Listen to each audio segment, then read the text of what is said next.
Gold, trusted gold buyers. మీరు తాకట్టు పెట్టిన బంగారాన్ని విడిపించి ఈ రోజు ఉన్న మార్కెట్ ధరకు కొనబడను. చేసినవి గుర్తింపు వచ్చాయి, చేసినవి వచ్చినాయి. అది ఫ్రెండ్ క్యారెక్టర్ చేయాలంటే ఆ డైలాగ్ నోన్ చేసుకుని ఏదో నోటిదోల ప్రకారం ఇది డైలింగ్, ఈ డైలాగ్ బాగుంది, ఓకే ఇది పేలట్లేదు, ఇలా ఇలా అందాం, అట్లాగా అయిపోయినాయి. ఇప్పుడు నాకు సీరియస్ క్యారెక్టర్స్ ఎక్కువ రాలా, చాలా తక్కువ వచ్చిన. టైగర్లో ఒకటి, ఇంకో దాంట్లో ఒకటి, అది ఏడ్చే సీన్లు వచ్చినాయి. దాంట్లో చుక్కలు కనిపించినాయి. నాకు కొంచెం కష్టపడ్డాను. అదర్ దెన్ దట్ అంత యాక్టింగ్లో I mean I don't have to put much effort in that. ఎందుకంటే మనకు రియల్ లైఫ్లో కూడా అంత యాక్టింగ్ ఏమి రాదు, వచ్చుంటే బాగుపడేవాడు. సో రియల్ లైఫ్లో అంత పెద్ద ఇబ్బంది అనిపించలేదు. ఓకే, శుభ్రంగా హీరో ఎలాగో ఫ్రెండ్ అయిపోతారు, హీరోయిన్ ఫ్రెండ్ అయిపోద్ది, శుభ్రంగా అందరం చిల్ అవుతారు. నిజంగా ఫ్రెండ్తో ఎలా మాట్లాడతాను అలాగే మాట్లాడేసుకుంటా, అయిపోతుంది.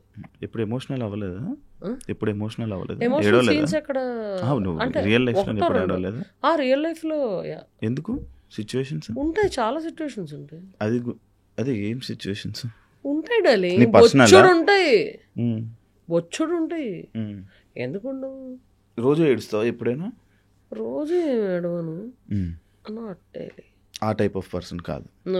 ఏమో మేబీ సినిమా ఏమైనా సీన్ మంచి ఎమోషనల్ సీన్ వచ్చిందంటే అది కనెక్ట్ అయిందా, మంచి పాట వచ్చి అందులో ఎమోషనల్ సీన్ వచ్చి కనెక్ట్ అయినా కారుతుంది అంతే.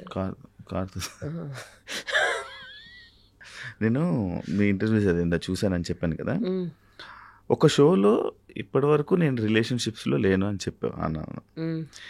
ఇంకొక షోలో లైక్ పాస్ట్ ఒక స్టోరీ ఉంది అని చెప్పావు. అంటే ఏది నిజం? పాస్ట్ ఒక స్టోరీ అంటే నాకు ఫస్ట్ ఒక షోలోనే నాకు అసలు పాస్టే లేదు, నాకు అసలు లవ్వే లేదు, నేను అసలు ఎవరు లవ్ చేయలేదు అన్న. అంటే నేను అదే అంటున్నా, ఎందుకంటే ఓపెన్ అవుతావా, ఎంత పెట్టుకుంటావా, లేకపోతే ఇలా మాట్లాడాలని అనుకొని మాట్లాడతావా అంటే ఒక టైంలో గుర్తు రావాలి. నిజంగా ఫ్రాంక్గా చెప్తున్నా, ఇప్పుడు నువ్వు అంటుంటే గుర్తొచ్చింది. ఉంటాయి, దెల్ బి ఫ్లింగ్సా అంటే రిలేషన్షిప్స్ ఉంటాయి, లేకుండా ఎవడు ఉండడు. ఫ్లింగ్ ఒకనొక టైంలో ఉంటాయి. అంటే ఏ ఉంటాయి మామూలుగా యూ గెట్ కనెక్టెడ్. కొన్ని వర్కౌట్ అవుతాయి, కొన్ని వర్కౌట్ అవ్వవు. కొన్ని స్టార్టింగ్ స్టేజ్లోనే పట్టుమంటాయి. ఎందుకు వర్కౌట్ అవ్వవు? అంటే నీకు నచ్చితే అవతల నచ్చాలని లేదు కదా రూలు.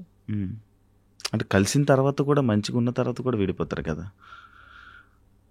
అది డిస్టర్బెన్సెస్ వల్ల డెఫినెట్గా విడిపోతారు. ఏ రిలేషన్షిప్ అన్నా ఒకళ్ళకి లవ్ ఎక్కువ ఉంటుంది డార్లింగ్. ఏ రిలేషన్షిప్ అని తీసుకో, మదర్ అండ్ ఫాదర్ తీసుకో, బామ్మ తాత అన్న తీసుకో, ఒకళ్ళకి లవ్ ఎక్కువ ఉంటుంది. అవును, ఓకే. అండ్ ఒకళ్ళు తగ్గుతారు, లవ్ ఎక్కువ వాళ్ళు తగ్గుతారు. అట్లాంటిది లేకపోతే ఏ రిలేషన్షిప్ అనేది ఇది ఉండదు, అడ్జస్టబిలిటీ లేకుండా ఉండదు. సో అలాంటివి జరగనప్పుడు బ్రేకప్స్ అవుతాయి. నాకు తెలియక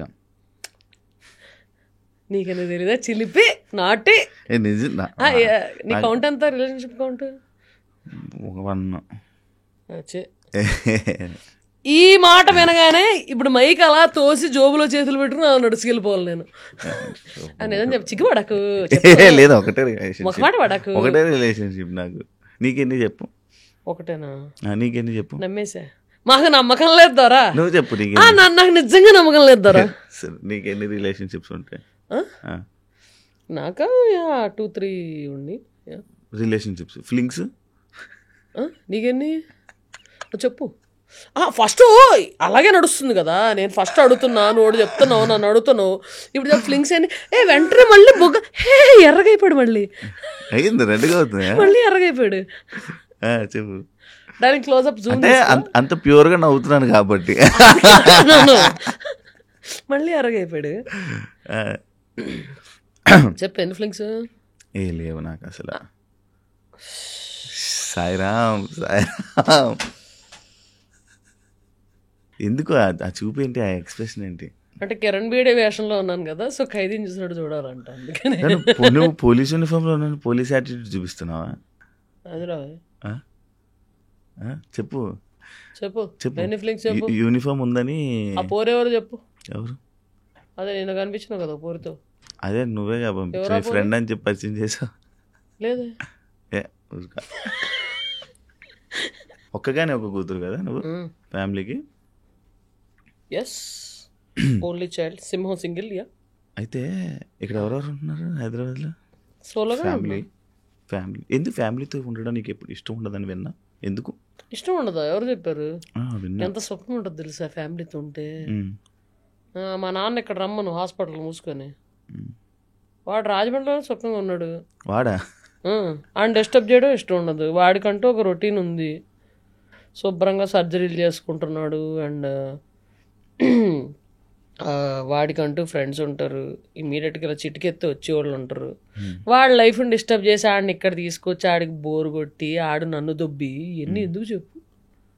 వాడి లైఫ్ వాడు స్మూత్గా లీడ్ చేస్తున్నాడు, చేయనివ్వాలి. నేనే షోలు పెట్టుకొని రాజమండ్రి చుట్టుపక్కల, even if it's Vizag or Kakinada, Vijayawada, ఈ రాడార్లో ఉన్న షోస్ అన్నీ నేను రాజమండ్రి నుంచే ఆపరేట్ చేస్తా.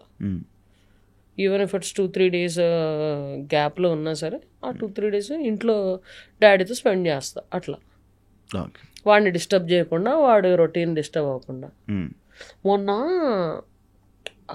రాజమండ్రి నుంచి హైదరాబాద్ వచ్చినప్పుడు డ్రైవర్ని కంపెనీ తెచ్చుకున్నాను, ఎందుకంటే ఒంట్లో బాగాలేదు కాబట్టి. అయితే వస్తూ అది తినేటప్పుడు మాట్లాడుతుంటే, సర్జరీ అయిపోయిందా అన్న, ఎంతసేపు పట్టింది అంటే 3 గంటలు. 3 గంటలు కాదు 4 గంటలు పట్టింది అంటే, డాడీది సర్జరీ 4 గంటలు పట్టిందంట. అంటే ఆయనకి అదొక రకమైన ఎక్స్ప్రెషన్ పెట్టాడు, కాన్స్టిపేషన్ లైక్ ఎక్స్ప్రెషన్ పెట్టాడు డ్రైవర్. ఏందా అనుకుంటే, ఏం బ్రెయిన్ సర్జరీ అంటున్నారు, 4 గంటలు పట్టింది అంటున్నారు, మరి అయినా మీరు హైదరాబాద్ వచ్చేస్తున్నారు ఏంటండి నాన్నగారి కంటే? అయ్యా, మా నాన్నగారు డాక్టరు, సర్జరీ చేసేటోడు, చేయించుకునేవాడు కాదు. నేనంత హార్ట్లెస్ కాదు. అంటే నీ ఉద్దేశంలో మా నాన్న అక్కడ 4 గంటలు బ్రెయిన్ సర్జరీ చేయించుకుంటే ఇలా నీతో జోకులు వేస్తూ చిలిపిగా కార్లో వస్తాను అనుకున్నావా? జరిగిందా? అయ్యా, మా నాన్న డాక్టరు, పేషెంట్ కాదు. హాస్పిటల్లో డాక్టర్లు కూడా ఉంటారు, నర్సులు కూడా ఉంటారు, కాంపౌండర్లు కూడా ఉంటారు. నా కింద నుంచి ఒకటి కొడుతుంది, ఒకటి పడుతుందా? ఇలా ఎలా అనుకుంటున్నా చెప్పే, అడిగే కాదు. ఏంటి గడ్డం వేసాం? పీసీఓడి అప్పుడు వచ్చింది డార్లింగ్. దట్ ఈస్ కరెక్ట్గా ఈ షూటింగ్స్ ఆ టైంలోనే నాకు పీసీఓడి వచ్చింది. పీసీఓడి వచ్చేసరికి హెయిర్ గ్రోత్ వస్తుంది. చప్పని షూటింగ్ అంటే నాకు అదంతా తెలీదు యాక్చువల్లీ. ఫేషియల్ హెయిర్ మామూలుగా చాలామంది లేడీస్ కూడా థ్రెడ్డింగ్లు చేయించుకుంటారు. వన్స్ ఇన్ 15 days అట్లాగే వెళ్ళి థ్రెడ్డింగ్స్ అది చేయించుకుంటారు మామూలుగా. అయితే చాలామంది లేడీస్కి ఒక 80% to 90% of the ladies have facial hair. కాకపోతే తిన్నుగా ఉంటుంది కొంతమందికి, కొంతమంది తిగ్గా ఉంటుంది. అది ఫేషియల్ హెయిర్, థ్రెడ్డింగ్లు ఇలాంటివన్నీ చేయించుకుంటారు. మనకి డైరెక్ట్గా షూటింగ్లు ఇలాంటివి ఉండడం వల్ల ఇలా కనిపిస్తుంది అనగానే సప్పని మన మేకప్ వీళ్ళ దగ్గర కానీ హెయిర్ స్టైల్స్ కానీ రేజర్ ఉంటుంది, జుబ్బని ఇలా అనేసి వాళ్ళు. అసలు నా ఫస్ట్ స్టార్ట్ అయింది ఎప్పుడంటే MBA అవ్వగానే గుండు చేయించుకున్నాను. గుండు చేయించుకున్నప్పుడు మొత్తం బ్లేడ్ ఇలా వేసాడు, మొత్తం ఇలా వేసాడు బ్లేడ్. ఆ తర్వాత సైడ్ స్టార్ట్ అయింది. ఇంకా ఇక్కడ మామూలుగా అయితే ఇలా స్టార్ట్ అయింది. My mom also has facial hair, but she flux it and threading అది చేయించుకుంటాం. బాగా కనిపిస్తుంది, నాకు ఎక్కువ కనిపిస్తుంది. లేదు, తిరగట్లేదు ఉంది, గట్టిగా ఉంది. అంటే ఈ షూటింగ్ కంటిన్యూటీ ఎక్కడ దాకా ఉందో అక్కడ దాకా పెట్టుకున్నా. మళ్ళీ వెళ్ళగానే తీయించేసుకుంటాను ఎప్పటికప్పుడు. అది ఇప్పుడు ఏదో రోల్ ఆన్ లాంటిది వచ్చింది, దాంతో తీసేస్తే అయిపోతుంది. మళ్ళీ బ్లేడ్ పెట్టానంటే నీ సైజ్ వస్తుందేమో అని భయం. చూడు మన ఎంత బాగుంది చూడు. అంటే మరి నేను కూడా ఇలాగ షేవింగ్ లైవ్ చేశాను అనుకో, మరీ హ్యాండ్సమ్గా ఉంటే కష్టం. హీరోకి లెక్క రోల్ అడిగితే మళ్ళీ నీకు ఇబ్బంది అవుతుంది. నాకు మాట్లాడుతుంటే ఇట్టి చట్టి అట్టించి ఇట్టి కనెక్ట్ అయిపోతున్నాను నేను. అది ఎప్పుడు వస్తున్నాయి, ఎప్పుడు రాబోతున్నాయి నీ మూవీ, ఇప్పుడు చేయబోతున్నవన్నీ?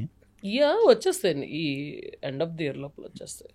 ఒకటి దసరా ఉంది, పెద్ద బ్యానర్స్. పెద్ద బ్యానర్స్ 2 ఉన్నాయి, చిన్న బ్యానర్స్ 2 ఉన్నాయి. నువ్వు చేసిన సినిమా రాంది ఏదైనా ఉందా? ఆలోచించాలి. ఏం గుర్తుండవా? నువ్వు లైఫ్లో నార్మల్ నువ్వు ఎలా ఉంటావు? ఏం ఇలాగే జరుగుతుంది ఉంటా. అంటే ఏం జరుగుతుంది అది జరగడానికి వెళ్ళిపోతావా? అంతే మరి. ఏమన్నా నీ చేతిలో ఉంటుందా? ఉమ్, ఏముండదు. ఉమ్, పొద్దున్న ఇలా లేసావంటే ఓ యువర్ అలైవ్ టుడే, ఉమ్, బతికున్నావు నువ్వు అలా. ఉమ్, సో ఇవాళ ఏం చేయాలో అని టు డూ లిస్ట్ చూసుకుంటా. నా ఫ్రెండ్స్కి చెప్పేస్తా, ఉమ్, అరే 10కి ఫోన్ చేసి నాకు ఇది రిమైండ్ చేయవా అని. మా నాన్నకు ఫోన్ చేసి చెప్పేస్తా, ఉమ్, అరే పలానా డేట్ ఇది అడిగారు ఈవెంట్ మేనేజర్, కన్ఫర్మ్ చేస్తానన్నారు, ఉమ్, ఆ డేటు నేను అడగాలి, గుర్తు చేయి నాకు అని చెప్పేస్తా. ఉమ్, అట్లా చెప్పేసి పడుకుంటా. ఓకే. పొద్దున్న లేసేనా సరే సరే ఉమ్, ఇవన్నీ చెక్ చేసుకుంటాను. పైసలా ఇలా? పైసలు కాదురా, ఈ డేట్లు ఇవన్నీ చెక్ చేసుకుని ఓకే. ఆ రోజు ఏమన్నా ఇలా షూటింగ్లు ఇలాంటివి ఏమన్నా ఉంటే అవన్నీ ఫాలో అప్ చేసుకొని ఇది చేసుకుంటాం అంతే తప్ప. ఓకే, అంతే తప్ప. I have to do yeah. And దాని తర్వాత ఫ్యూచర్ ప్లానింగ్ ఉంటుంది. Okay home I mean next ఏదన్నా ఇది ఉందా, I have to go and SIT in meeting, లేకపోతే నరేషన్ ఏమైనా వినాలా అట్లాంటి. నువ్వు అమ్మాయి కదా? ఆగు విని పూర్తిగా. ఆ, మాలేసుకుంటున్నావు, తప్పు కాదా? వేసుకుంటా. తప్పెందుకు అవుతుంది? అంటే పార్వతీదేవి శివదీక్ష చేయలేదా? 45 ఫస్ట్ స్టార్ట్ చేసిందే పార్వతీదేవి శివదీక్ష చేసింది. అంటే ఇలాగా టాబ్లెట్స్, ప్రాబ్లమ్స్ ఇంజెక్షన్స్. ఇష్యూ అవదా? అంటే యూట్రస్తో నాకు పెద్ద పని లేదు. పెళ్లి చేసుకుని పిల్లలు కానీ వాళ్ళకి పని ఉంటుంది యూట్రస్తో, నాకెందుకు. పెద్ద స్టేట్మెంటే. పెద్ద స్టేట్మెంట్. పెద్ద స్టేట్మెంటే. Okay. So actually so I mean చెప్పు, ఏది అదే చెప్పాలనుకుంటున్నా చెప్పు. చెప్తున్నా కదా ఇలాగ స్టెరాయిడ్స్ అయ్యి